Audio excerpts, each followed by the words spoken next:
there was just something inside me that allowed me to rise up to that occasion and do what I needed to do at that time. And I think the biggest thing is recognizing the fact that you do have that ability to lead and then push through. And that has sort of sustained me throughout my whole career. When I did take over that game and I finally scored the first touchdown we ever scored against our rivals, I watched how the crowd reacted and how people were like, wow, he really did that. And some of the older people like, that boy's a leader right there.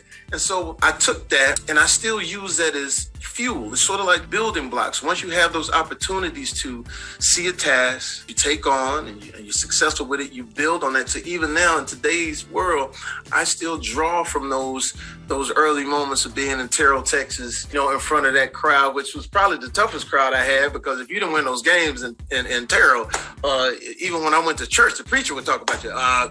Hallelujah, this evening we lost Friday because of Eric Bishop. He may not make it to heaven. I mean, so those are the types of things that if I'm answering the question, is like you just have to have those opportunities to excel and then build on. Hallelujah. Right. Oh, it's amazing. It's so funny. I can hear it, obviously. All right, let's talk about your new book, your first book. Act Like You Got Some Sense. So you've played a lot of roles in your illustrious career, but in this book, we get to see you in the role that matters most to you, the role of dad to your two daughters. One takeaway I got from this book, which in a sense is a leadership lesson, is that your past does not define your future. And you mentioned in the book not having the best parents growing up, but you yourself have become a great parent. So what are your thoughts on that? And what advice might you have for our members who might have come from similar circumstances? Listen, whatever happens to you in life, you can either let it crush you or you can let it build you up. Now, I was adopted at 7 months, but the parents that I had, my grandmother, Estelle Marie Talley, Mark Talley, gave me so much love. And so I didn't really know that I had biological parents until I was growing up in school. And, the people that adopted me were older. So my friends, all their parents was young. I was like, what's going on here? And when I finally found out that my biological parents were alive and lived not too far from me, that made me long for that relationship. But I didn't allow those sort of emotional potholes to break me. My grandmother was great. She made sure that I had every opportunity to pursue my dreams. She got me into classical piano, which I was like, Granny, why am I getting into classical piano? And we lived in Texas. She said, so I can take you on the other side of the tracks, baby. And I said, what's that for? Like white people? She said, no, silly. It take you all over the world. And it eventually did. It took me to United States International University and College, where I studied classical piano. I went from Terrell, where it was black, whites, and Mexicans, to where we were at a college that had 81 different countries represented. I would see a brother and be like, what's up, brother? He said, bonjour. I said, oh, what part of Texas he from? But because of the upbringing of what my grandmother gave me and those tools, there I am playing classical piano with some of the most incredible musicians from all over the world. And then because my grandmother also made me like hone into my comedy skills and things like that. So when I started doing stand-up comedy back in the day, I would use some of the classical music that I knew to be on stage and make people laugh. I remember taking like Snoop Dogg's lyrics and making them sound like, like a classical song, like rolling down the street, smoking and Joe, sipping on gin and juice, the juice. So I took all of those tools that my grandmother and grandfather gave me and I just built on them. So when I got to these opportunities of being, in front of a crowd and things like that, I had something to draw on.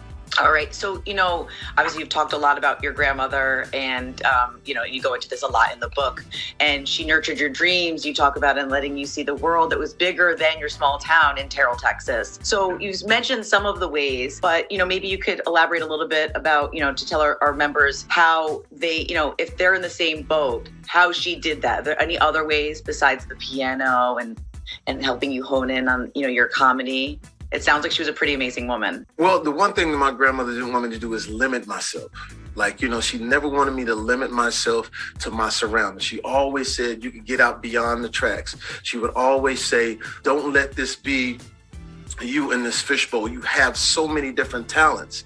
And she would make sure that I recognize those. And so as far as taking the classical piano, learning different types of music, also being able to be assertive in school. Like what was going on in my school at the time was there was college prep classes, or you could do non-college. She would say, no, you're going to be in college prep class. I said, why, Granny? Because I want you to be able to have an education of where when you do get out beyond your surroundings, you can have a conversation with anybody all over the world and know what you're talking about. And so when you have people like that in your life, it means a lot. And even when it came to the gaps with my mother and father, you know what she never did? She never talked bad about them or anything like that. She would always say, hey, this is your mom, this is your dad. I want you to hold them in high regard, even though the circumstance was a little different. And so I used, like I said, I used all of those different qualities and those different tools that when, I was out there going to, pursue my dream, I could hear my grandmother in the back say the title of my book, Act Like You Got Some Sense, because that was something that I actually, I titled the book that because that meant a lot to me, saying like, hey, I want you to be a gentleman out there. I want you to handle your business. And so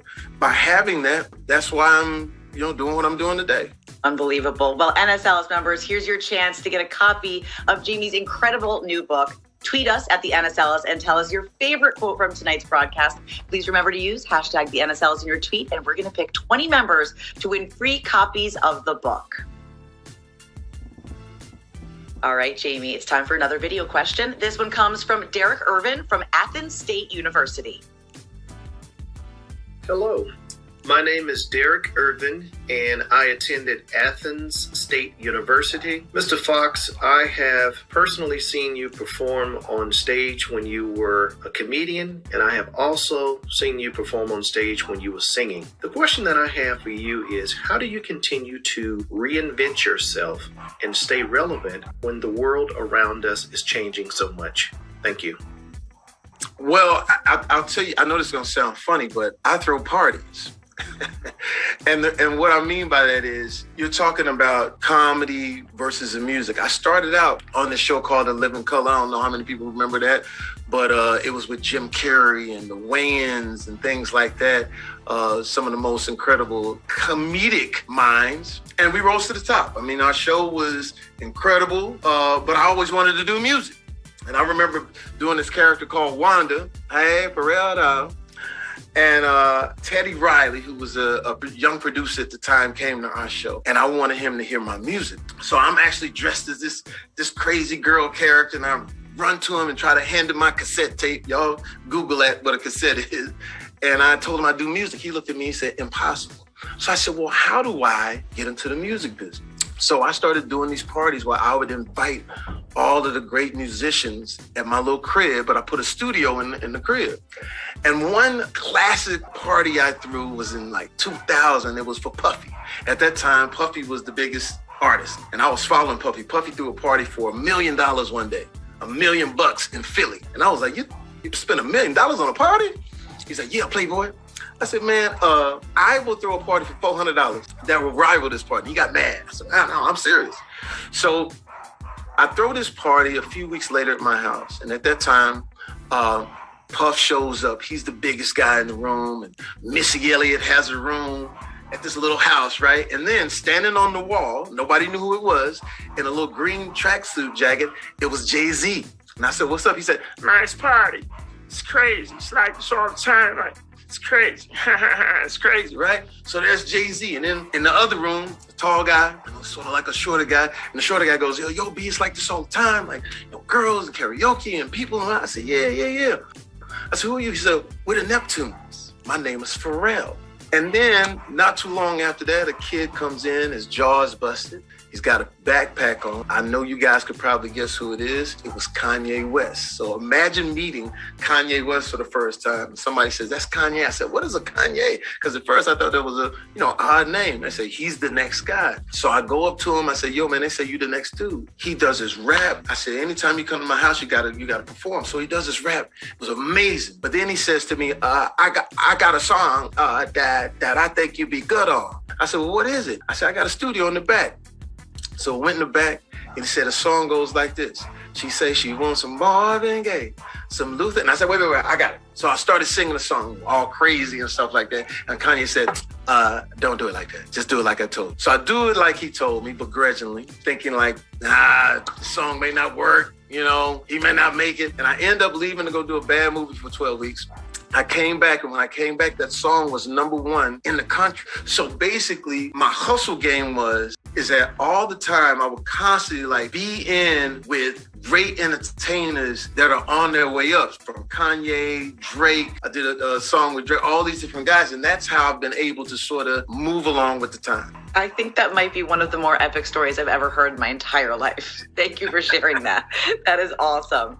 All right, Jamie, you probably don't know this, but the NSLS gives away over $350,000 in scholarships and awards to our members each year, and we're going to give some away right now. So here's what's going to happen, all right? One of the members has a question for you, but she has no idea that you're here with us right now, okay? She thinks she's here to record a question, and then we're going to play it back for you later. She does not know that you're here, okay? So what we're going to do is we're going to take you off of the camera, and then I'm going to bring her in. And while you're off the camera, I'm going to talk to her for a second, and then we're going to surprise and drop you back in, okay? Does this sound good? We're going to surprise her? Yes, indeed. All right. I'm ready. Okay. All right. Let's get Jamie out of here. See him in a minute. Hi, Maddie. How are you? I'm doing well. How are you? I'm doing well. You look lovely. Thank you so much for joining us, and we apologize for keeping you waiting. No problem. Thank you for having me. The work was Of weighted. course. Well, the wait Right. was worth it. I got it. I know what you meant. I know what you meant. All Okay, right. so are you ready to record your question for Jamie? I am. Okay. You know what? Actually, why don't you just ask him yourself? Let's just do that. You just ask him yourself. Hey, Marty, how are you? Surprise! Hey, girl. I'm right up on you now. Come on now. Maddie, me, Jamie, Yes, Jamie, look me, around. Maddie. Come on, hang with me now. Come on, hang with me. I'm in Los Angeles. Oh my Where you at? goodness. Where you at? I'm in Atlanta, Georgia. Man, Atlanta, come on, Georgia. Pete. 404 now. 770. Okay, I know This you're is probably a crazy. little bit. I know you're a little caught off guard. Okay, deep breath into the nose, out through the mouth. All right. No, I know, Amadi. I know you have a question for Jamie, and we are going to get to that. But we're also going to play a little game where Jamie's going to get a chance to win you up to $1,500 in scholarship money. What do you think about that? Oh, let's do it. Let's do it. I mean, Jamie, does that sound good? Come on, I got you. Let's get it right now. Come Okay, it is time to play get it. Out Fox, Jamie Foxx. on.